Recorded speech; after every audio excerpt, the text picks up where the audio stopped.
when the object is thrown upward. Next चलते हैं.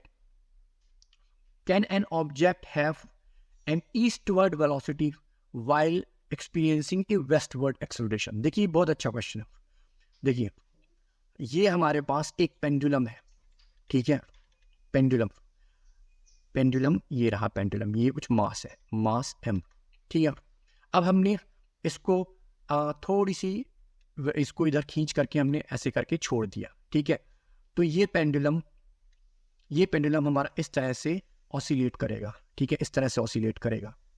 अच्छा अब देखिए, अब जब ये इस मीन पॉइंट से या इस मीन पॉइंट से पेंडुलम इस तरफ की डायरेक्शन, इस तरफ की वेलोसिटी करता है, ठीक है.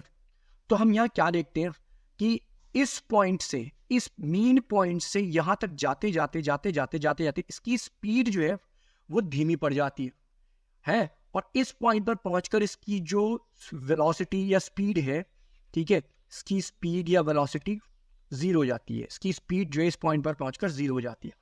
उसके बाद ये इस तरफ चलने लगता है. तो अब देखिए हम इस मैक्सिमम पोजीशन, ये जो मैक्स पोजीशन है, इस पर जरा अपना ध्यान लगाते हैं.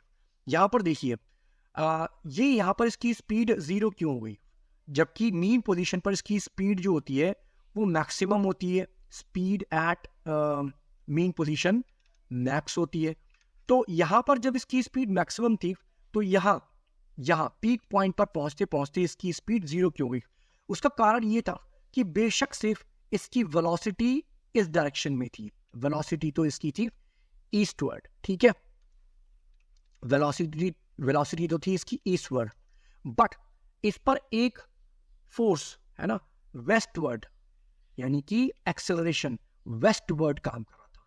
एक्सेलरेशन जो था वो वेस्टवर्ड काम कर रहा था, ठीक है.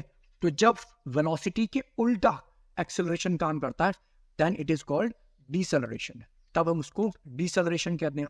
तो यस, जब पेंडुलम के केस में जब पेंडुलम ईस्टवर्ड मोशन करता है तो उसका जो डिसेलरेशन है वो वेस्टवर्ड होता है.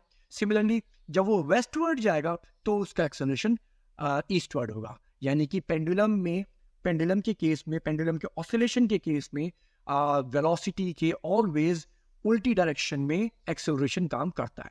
नेक्स्ट चलते हैं.